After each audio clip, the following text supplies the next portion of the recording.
Hi, everyone. I'm Joan. I'm the coordinator for the Palliative Care Program for the Brockville and District Hospice Palliative Care Program um, that runs in Leeds and Grenville. And what do you like about palliative care? Well, palliative care is a very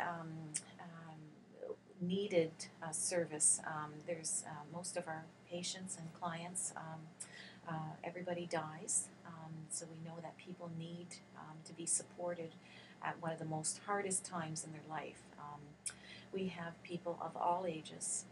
There's younger people on our service in their 30s, and older people up to, like, we've had 98-year-olds. So it's, all kinds of people.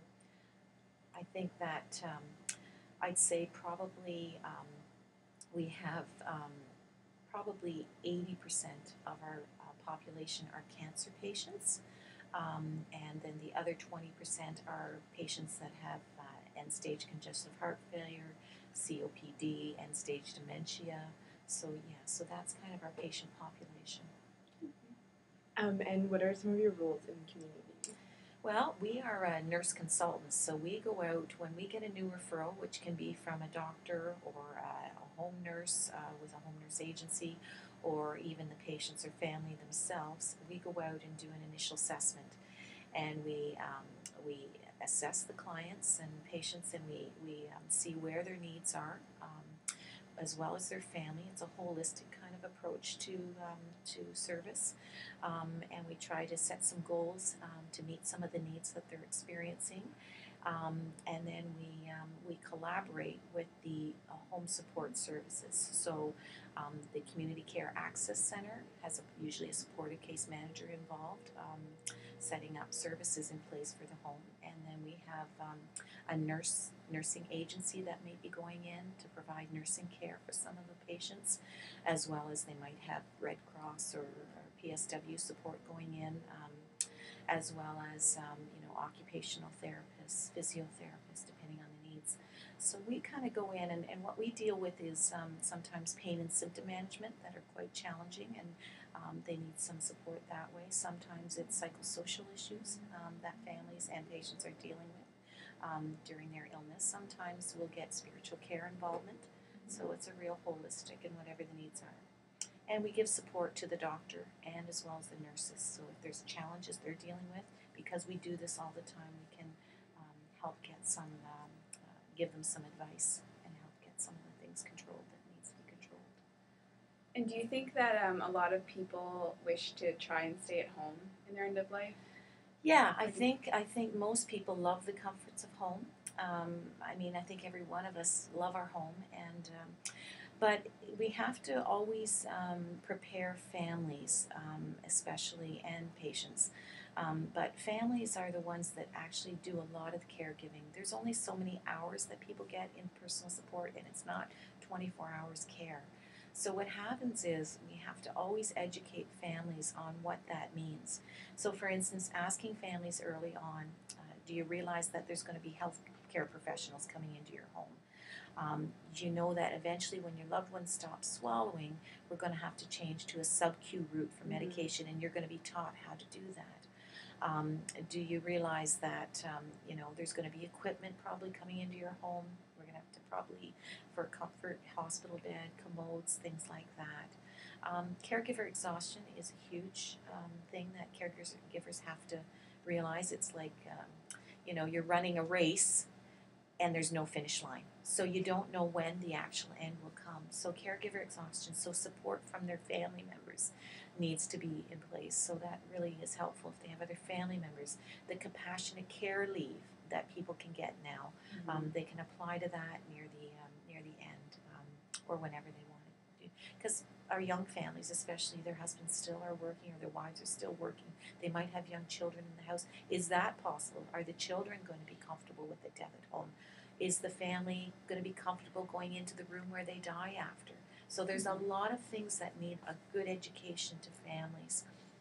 Even though the patient may say, I want to stay at home, the families have to realize what that actually transpires. And nobody knows that. We do as healthcare professionals, but when you're just a person out there, you would know what all entails with trying to keep someone at home.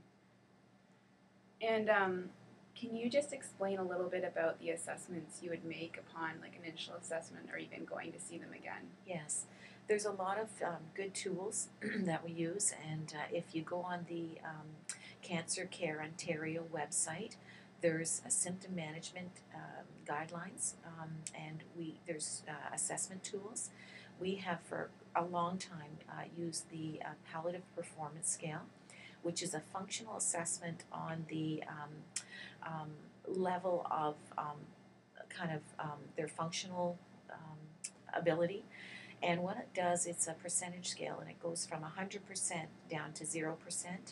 And you rate the patient on that performance. And they'll, so for instance, if they're rated across, there's five ratings that you go across, and the one that fits the best, you rate them. So for instance, if they're anywhere from 30% to 0%, that's end of life. So that's starting, so that lets you know that if they're at about a 20%, you've probably got a few weeks to live.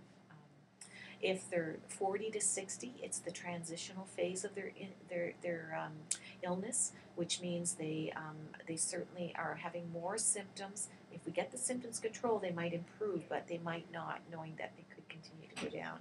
And anything from 70 to 100%, they're very stable in their illness, so they have quite a long time trajectory probably ahead of them.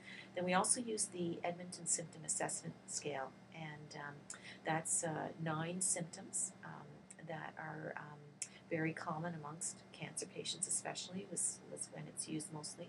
And it just goes through the different symptoms: pain, dyspnea, depression. There's many different symptoms. There's 9 of them, and you rate them on a numeric scale from 0 to 10, and that's how we do that. For those people that are cognitively impaired, the Juan Baker pain assessment tool for facial grimacing. It's a facial grimace scale, I believe. And if it's not Juan Baker, it's the facial grimace scale. That can be used as well, so you can watch the facial grimacing and you can rate their pain around that. And I think that's on your RNAO websites as well, that you can look up that. Okay. And for anyone that would want to get into palliative care, do you have any advice for them? Or Yeah, I mean, it's certainly an area of growth. We have a lot of palliative care is really a growing field. It takes certain types of personalities. I think you're dealing with a lot of death and dying. You have to be aware of that. If you're able to say, you know what, I am able to do that. The rewards are plentiful because you're helping people at a very difficult time in their lives. So the rewards come back very, very great, and families will tell you that they're grateful for your help and your nursing care at the end of life. It's the support that they need, and so it's perfect. Thank you. Yeah, you're welcome. What do you think? Hi everyone. I'm Joan. I'm the coordinator for the palliative care program for the Brockville and District Hospice Palliative Care Program that runs in Leeds and Grenville.